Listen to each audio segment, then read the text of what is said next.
గ్రామాన పల్లెల్లోకి పోయినప్పుడు అక్కడ ఎండిపోతున్న పంటలు చూస్తున్నప్పుడు వాటి నుంచి ఎట్లా డైవర్ట్ చేద్దామా, ఒకళ్ళేమో ఐపీఎల్ అంటారు, ఒకళ్ళు ఫోన్ ట్యాపింగ్ అంటారు, ఒకళ్ళు కాళేశ్వరం అంటారు. ఇప్పుడు కాళేశ్వరం మాట్లాడతలేరు, ఎందుకంటే కాళేశ్వరం మాట్లాడితే మళ్ళీ గాయత్రి పంప్ హౌస్ నీళ్లు కనబడుతున్నాయి కాబట్టి. ఇవాళ ఫోన్ ట్యాపింగ్ అనేది ఒక వెబ్ సిరీస్ నడిపిస్తున్నది కాంగ్రెస్ ప్రభుత్వం. ఈ ఎలక్షన్లో ఎట్లా అజెండా చేసుకోవాలి. మోదీ గారికి ఏమో దేశవ్యాప్తంగా ఈడీ అని ఎట్లా దొరికిందో, కాంగ్రెస్ ప్రభుత్వం ఇవాళ ఎన్నికల్లో ఫోన్ ట్యాపింగ్ మాట్లాడాలి, ఫోన్ ట్యాపింగ్ చేసి బురద జల్లి కేసీఆర్ గారి పార్టీ మొత్తం ఇదే ఎక్స్ప్లెనేషన్ ఇచ్చుకోవాలి. ఇదే ఓహో ఒకళ్ళు 10 లక్షలు అంటారు, ఒకళ్ళు 1,00,000 ఫోన్లను అంటారు. దానికి రకరకాల ఏందది 200 మీటర్లలో తేడా, 200 మీటర్ల రేడియస్లో అక్కడ ఎక్విప్మెంట్ పెట్టుకుంటేనంట, అట్లా పెట్టుకొని 10 లక్షల, మేము కాదు అన్నది, ఇవ్వండి లెక్క చూడండి, ఇది రాస్తున్న పత్రికలు, 10 లక్షల కాన్వర్జేషన్స్ ఫోన్ ట్యాపింగ్ చేసిండ్రు అని ఇది ఆరోపణ వేసారు. అంటే 10 లక్షల కోసం మళ్ళా ఏమని ఆరోపణ, దీనికోసం వార్ రూమ్స్ ఏర్పాటు చేసిర్రంట.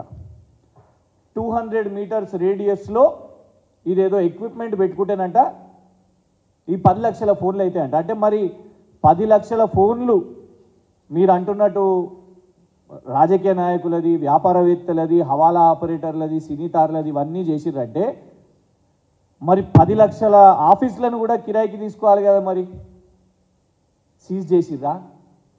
ఎన్ని ఆఫీసులను సీజ్ చేసిర్రు? 200 మీటర్ల రేడియస్లో పెట్టి చేయాలి అని అంటే మీరు అంటున్నట్టు 10 లక్షల ఫోన్ కాన్వర్జేషన్స్ అంటే మరి 10 లక్షల ఆఫీసులను సీజ్ చేసిండ్రా? ఇష్టం వచ్చినట్టు ఆరోపణ ఇది. ఇక ఈ స్క్రిప్ట్ని రాహుల్ గాంధీ గారికి అందించారు. అయితే మేము ఏమంటున్నామంటే రాహుల్ గాంధీ గారు చాలా పెద్ద సెల్ఫ్ గోల్ చేశారు. రాహుల్ గాంధీ గారు కేసీఆర్ గారిని జైల్లో వేద్దామనే ప్రయత్నం చేస్తారు కదా. ఫస్ట్ జైలు వేయాలంటే పాపం మరి ఈ పెద్ద మనిషిని జైలు వేయాలి.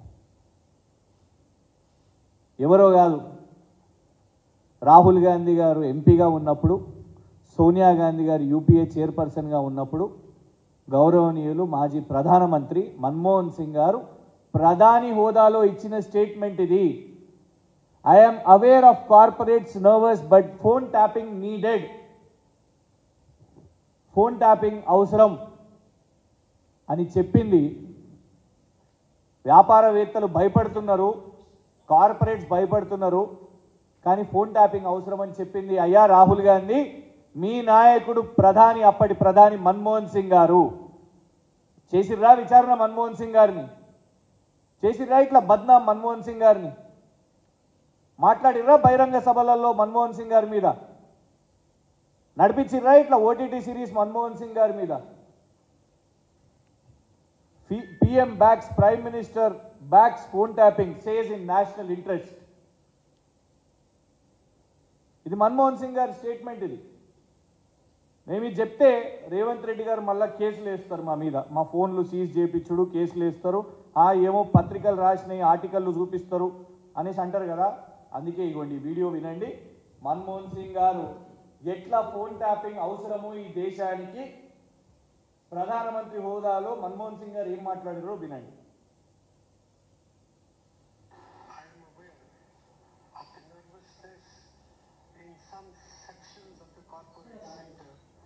Arising out of the powers conferred upon governmental authorities to tap telephones for protecting national security and preventing tax.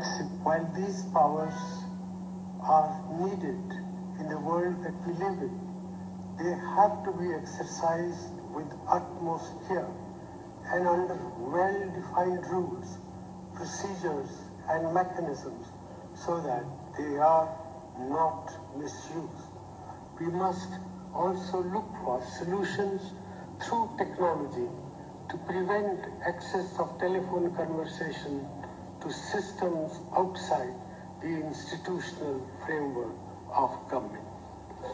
Legal mechanisms already exist and they are in place. They need to be strengthened for more effective enforcement. ఇది ప్రధానమంత్రిగా మన్మోహన్ సింగ్ గారు phone tapping ఎందుకు అవసరం, ఎట్లా అవసరం, ఏ వరకు చేయాలి అని మన్మోహన్ సింగ్ గారు మాట్లాడింది. మరి రాహుల్ గాంధీ గారికి అప్పుడు సోయలేదా? అప్పుడు ఎంపీగా ఉన్నారు కదా,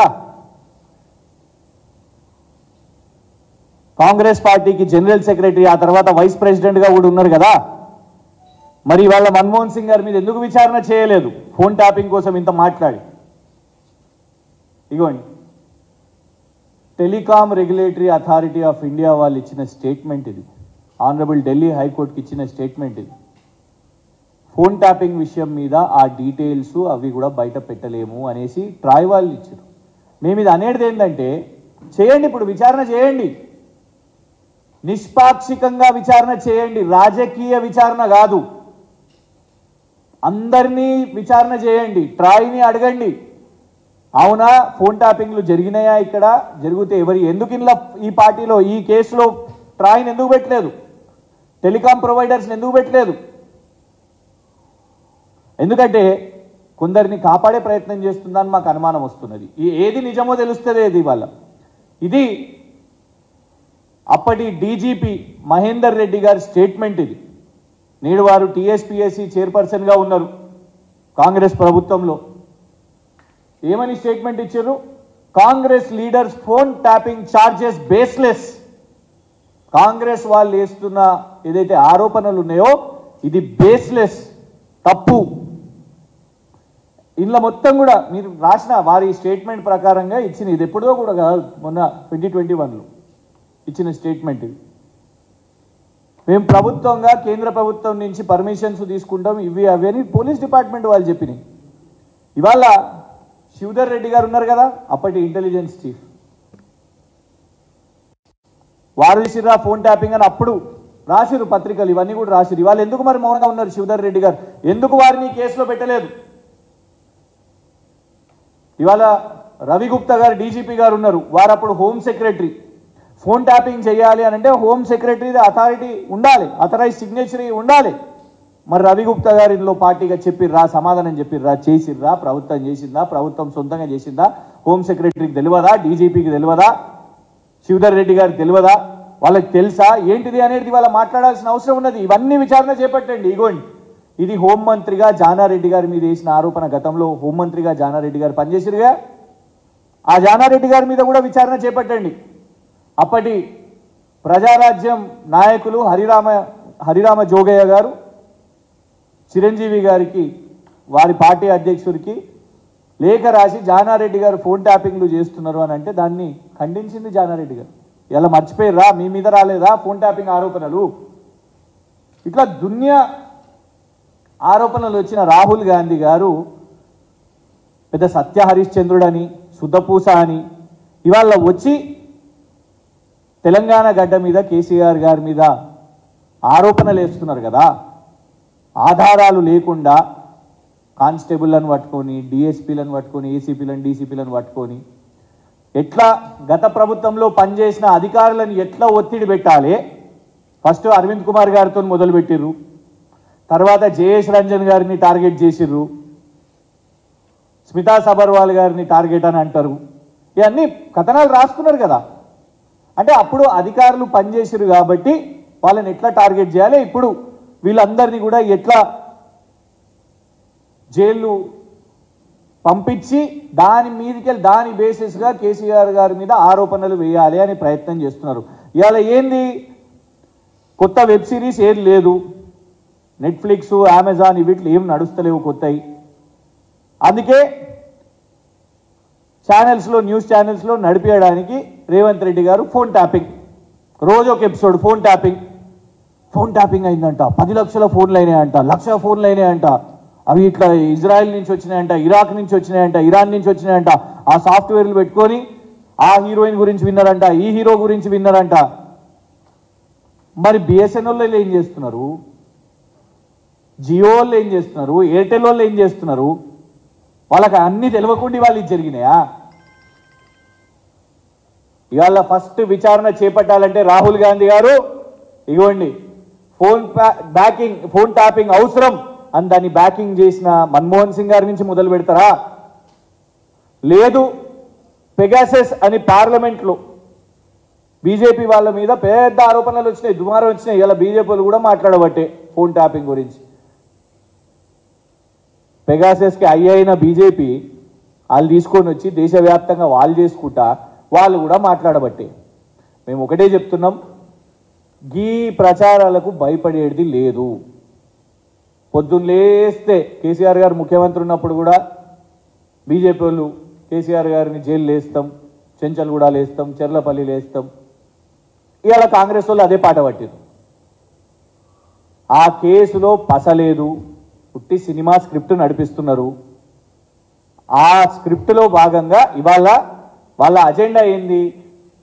నరేంద్ర మోదీ గారు వచ్చి జగిత్యాల్లో ఈడీ కేసు కదా అని మాట్లాడారు. ఏమైంది? ఈడీలో ఏం తెలిసింది? మొన్న సంజయ్ సింగ్ అని ఆమ్ ఆద్మీ పార్టీ ఆయన విడుదల అయినప్పుడు ఏమని చెప్పారు? గింత కూడా రూపాయి కూడా దొరకలేదు మీకు మనీ ట్రైల్ అని చెప్పిరుగా. రూపాయి దొరకలేదు ఇప్పటి వరకు. వాళ్ళని అట్లనే పెడుతున్నారు, బెయిల్లు వస్తున్నాయి. శివసేన సంజయ్ రావుత్ మీద కేసు వేసిర్రు, రూపాయి దొరకలే. ఎవరిది ఇట్లనే. జార్ఖండ్ ముఖ్యమంత్రిది మాత్రం దొరికింది ఈడీ వాళ్ళకు. నిన్న స్టేట్మెంట్ రిలీజ్ చేశారు. జార్ఖండ్ దాంట్లో దొరికింది. ఏం దొరికిందబ్బా అనుకుంటే ఒక టీవీ, ఒక ఫ్రిడ్జ్ అంట ఈడీ వాళ్ళకు. ఒక ముఖ్యమంత్రిని, జార్ఖండ్ ముఖ్యమంత్రిని టీవీ, ఫ్రిడ్జ్ దొరికినందుకు ఈడీ వాళ్ళు గిరఫ్తారు చేశారు, మోదీ గారు ఈడీని. ఇవాళ మేము రాహుల్ గాంధీ గారికి చెప్తున్నాం, మొన్న గిట్టనే వచ్చి అబద్ధాలు ప్రచారం చేసి team B team B team B అన్నావు. ఎవరు ఓడగొట్టిరు బండి సంజయ్ గారిని? కేసీఆర్ గారి పార్టీ ఓడగొట్టింది. ఎవరు ఓడగొట్టిరు? రఘునందన్ రావు గారిని కేసీఆర్ గారి పార్టీ ఓడగొట్టింది. ఇవాళ ఎవరిని పెట్టుకున్నారు మీరు? డమ్మీలను పెట్టుకున్నారు అభ్యర్థులుగా.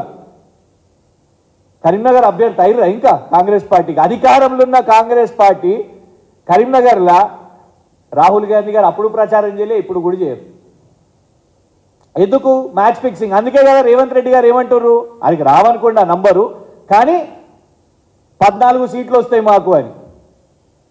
మరి ఎవరికి ఏ సీట్ అప్పచెప్పిర్రు? సికింద్రాబాద్ అప్పచెప్పిర్రా? మల్కాజ్గిరి బీజేపీకి అప్పచెప్పిర్రా? లేదు కరీంనగర్ అప్పచెప్పే ప్రయత్నం చేస్తున్నారా? స్పష్టంగా తెలుసు టీం బి ఎవరో భారతీయ జనతా పార్టీకి. వాళ్ళ దేశవ్యాప్తంగా భారతీయ జనతా పార్టీ నరేంద్ర మోదీ పెరగాలంటే రాహుల్ గాంధీ కాంగ్రెస్ ఉండాలి అనేదే ఉన్నది. రాహుల్ గాంధీ ఉట్టిగానే ఇక్కడికి వచ్చి అబద్ధాలు మాట్లాడతాం, కేసీఆర్ గారి మీద ఉట్టిగానే బురద చల్లుతాం, ఆ సునీల్ కనుగోలు అనే ఆయన స్క్రిప్ట్ రాసిస్తే దాన్ని చదువుతాం అంటే ఊరుకునేది లేదు. మళ్ళా మేము పుసుక్కని పరువు నష్టం దావా వేస్తే మా మీద కేసేస్తారా కేటీఆర్? పరువు నష్టం దావా వేస్తారా అని మీరు ఏది పడితే అది మాట్లాడాలి. మీరు ఆధారాలు లేకుండా ఆరోపణలు వేయాలి. మళ్ళా మేము చట్టపరంగా మేము పోతేనేమో అట్లెట్లేస్తారు, మీరు కేసులు ఎట్లేస్తారు అని చెప్తారు. రాహుల్ గాంధీ గారి మీద మా పార్టీ ఎలక్షన్ కమిటీ ఏదైతే ఉన్నదో వాళ్ళు ఫిర్యాదు కూడా చేస్తారు. ఖచ్చితంగా ఇవన్నీ ఆధారాలు కూడా మన్మోహన్ సింగ్ గారు గతంలో మాట్లాడిన, ప్రధాని హోదాలో మాట్లాడిన వీడియోతో సహా ఇవన్నిటిని కూడా ఎన్నికల కమిషన్ కూడా ఇస్తాం. ఈ ఫోన్ ట్యాపింగ్ దాన్ని, ఎందుకంటే జాతీయ భద్రత కోసము అనేసి మన్మోహన్ సింగ్ గారు చెప్పారు. ఇక్కడ పోలీస్ డిపార్ట్మెంట్ కేటీఆర్ గారు ఏమన్నారు కేటీఆర్ గారు? పోలీస్ డిపార్ట్మెంట్ వాళ్ళు వాళ్ళ పని ఏదో చేసినట్టున్నారు అనగానే కథం. అగో అట్లెట్లా? ఒకటి రెండు అయితే అట్లెట్లా చేస్తారు? ఒకటి రెండు కేటీఆర్ గారు ఒప్పుకున్నట్టే చూసిరా, 2 చేసిన వాళ్ళు 20 కూడా చేసి ఉండొచ్చు అని. మరి ఇదేంది? మరి ఇదేంది? వీళ్ళ టైంలో చేసింది మన్మోహన్ సింగ్ గారు ఏంది? మరి కేవలం ఇది ఒకటే కాదు, వాళ్ళ టైంలో 2011లోనే 1,00,000 ఫోన్ ట్యాపింగ్, 1,00,000 ఫోన్స్ను ఫోన్ ట్యాపింగ్ చేస్తున్నారు అని ఉన్నది. And they have supported it. దానికోసం ఎవరిని జైల్లో వేస్తారు? రాహుల్ గాంధీ గారిని పెడదామా, లేకుంటే ఆ ప్రభుత్వానికి పెద్ద అయిన యూపీఏ చైర్పర్సన్ సోనియా గాంధీ గారిని పెడదామా, లేకుంటే మన్మోహన్ సింగ్ గారిని పెడదామా? రాహుల్ గాంధీ గారు వచ్చింది కదా, పోయింది కదా, మాట్లాడేసి వెళ్ళిపోయారు కదా అంటే మేము మర్చిపోతామని అనుకోకండి. ఖచ్చితంగా కాంగ్రెస్ నాయకులు ఇవాళ దాని గురించి ఇంకా కంటిన్యూ మాట్లాడుతుంటే మేము భయపడి సైలెంట్ ఉండము. ఇవన్నింటినీ కూడా తీస్తాం, ప్రజల ముందు పెడతాం. ఇవాళ ఉట్టిగానే అబద్ధాలు మాట్లాడాలి, కేసీఆర్ గారిని టార్గెట్ చేయాలి, మేము ప్రభుత్వంలో ఉన్నాం కదా ఆయనని ఎట్లా కార్నర్ చేయాలి అని రోజు ఇదే నడిపిస్తున్నారు. దాన్ని ప్రజల ముందు పెడతాం. ఇవన్నిటినీ కూడా డెఫినెట్గా ఎదుర్కొంటాం.